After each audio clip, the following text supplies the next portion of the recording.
What's up, guys? Welcome back to the channel.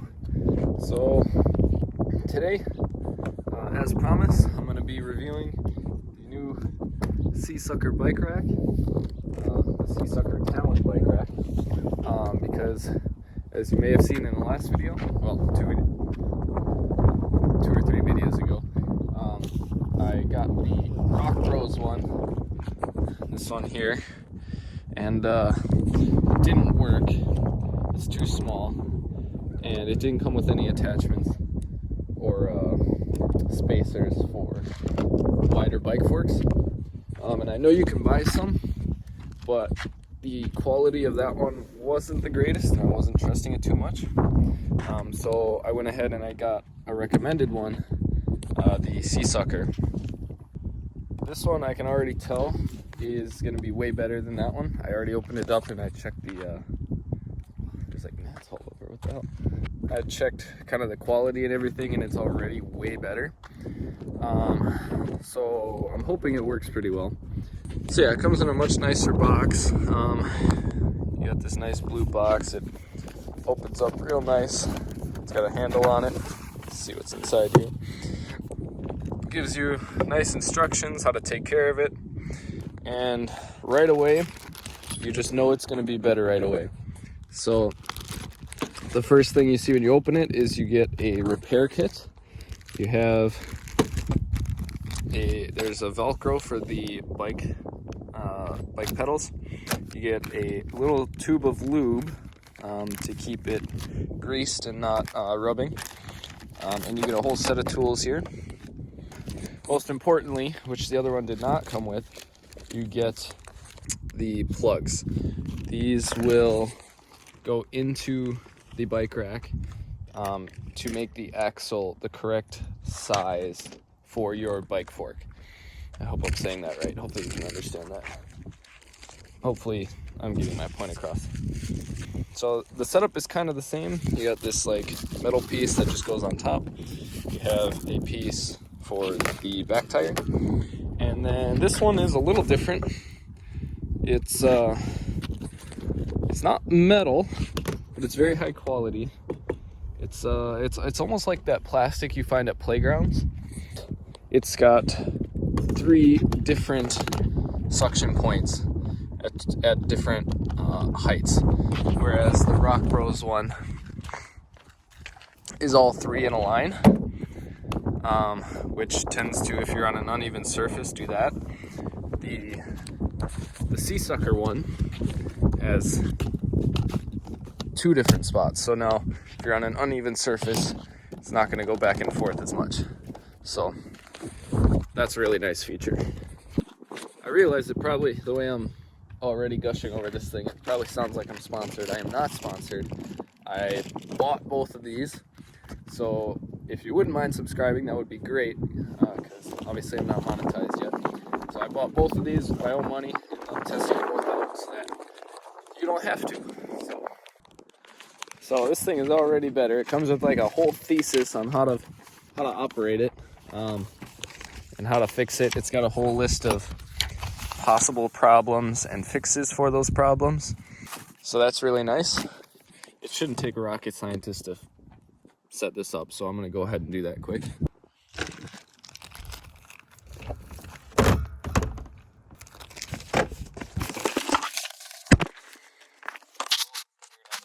It's not as windy as the last time I did this, but it's still windy out here. The diagram for setting it up is a lot nicer too. I'm going to throw the bolts in there, and then we have a washer and a nut to go on the other end. I'll say it's a little difficult with the placement of these suction cups to actually get these in there.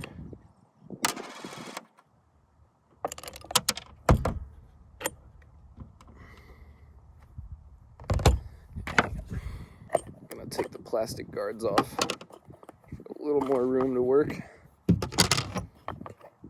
All right, so the Seasucker is all set up.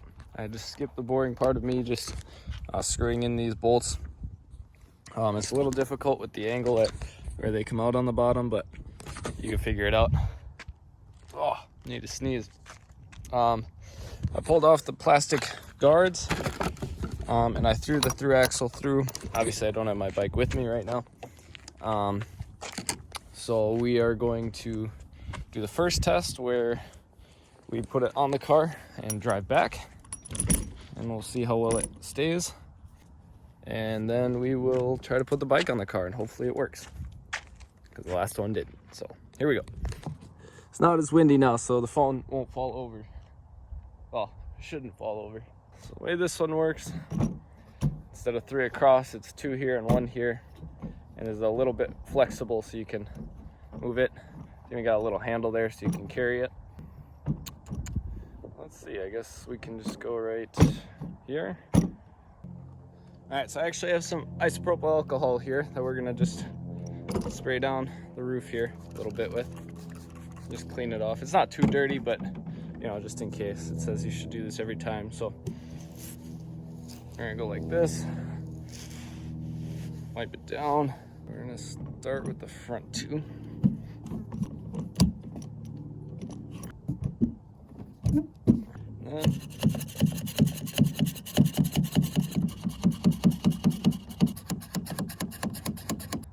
All right, and then obviously you want to make sure the orange line is gone, and then you should be set. Oh, sorry, I shook the cart. All right, so here's me absolutely yanking on it, and I'm shaking the car and not moving anything. So that's what it looks like up above. So it should work pretty good. I also put the rear one on. They're not lined up at all. I just put them on so that I could see it when I'm driving back. And I didn't put any of the things on yet, so I gotta go back and see which one fits. So we're gonna close her up, we're gonna drive back, and hopefully she stays.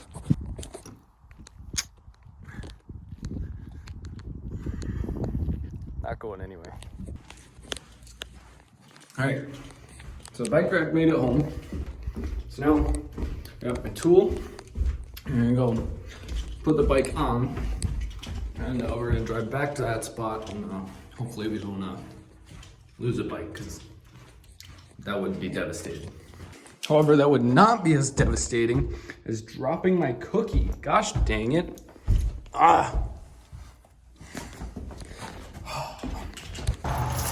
Alright, so what I'm gonna do is actually take the bike rack off. That way, when I can take my wheel off and I can figure out which of these spacers I need to actually put in there for the right size. So we're gonna do that first.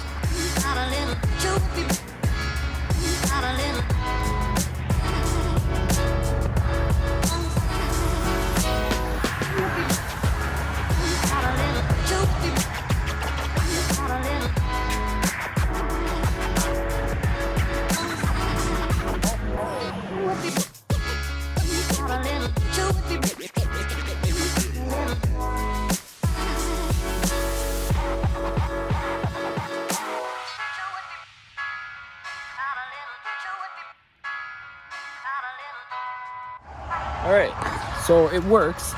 Thankfully, I got a little scared. So first, I ran the quick release lever through the fork, but it's not long enough to get all the way through and have space to tighten down. So I guess if you were to take off this little guard here, you could, but I don't want to risk damaging the end of the through axle there. But what does work is if you take your actual through axle, you put 2 of the included spacers on there, it will work, which is really nice to know, obviously. So basically what I did is I tried these 2 yellow ones first, but they were kind of getting stuck and they didn't go all the way into the holder here. So I tried the blue ones, and the blue ones worked but they didn't fill out the space enough. Sorry, my hand's in the way there. They didn't fill out this gap enough. So what I did is I put some of the included lube on the yellow ones, being careful not to get it on the inside, and that made them slide in really perfectly. And so those fit perfect. So I am going to probably put the rack back on the car first and then throw the bike up there. We'll have to figure out the easiest way to do this. Oh, and it is made in the USA. All right, well, there it is.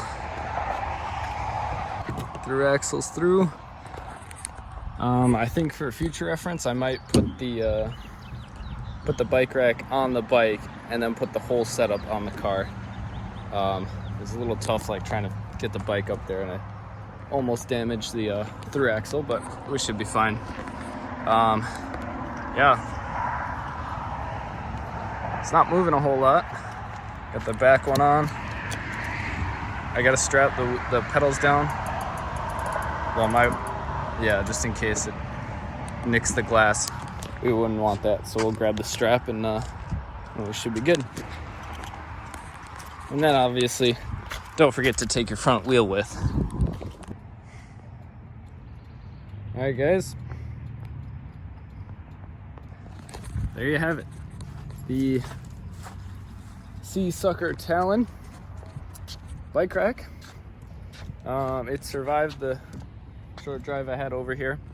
It was a little sketchy. I kept hearing like a popping, but what that turned out to be was the bike rack actually pulling the roof of my car.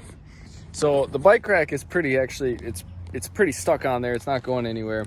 The only problem is the roof of the car. So the roof of my car isn't very sturdy. You can hear that bubbling. You can even see it move if I go like this. You can see it move right there. But it's not off at all. It's still on there really strong. It's not gonna come off unless you lip up on these things. Oh my gosh, it's so buggy. But yeah, so it works really well.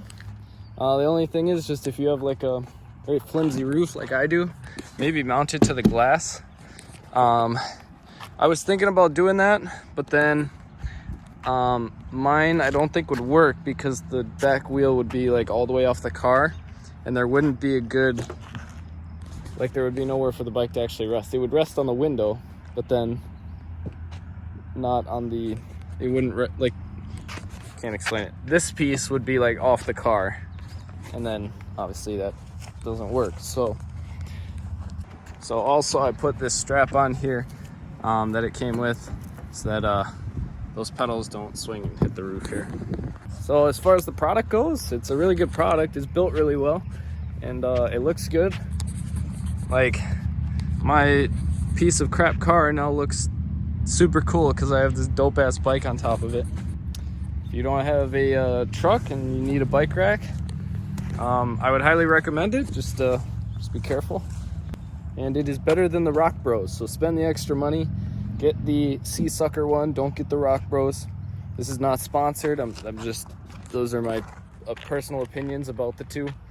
The Rock Bros one just doesn't get the job done. It doesn't come with as many parts, and it's not built as well. This one's built much better.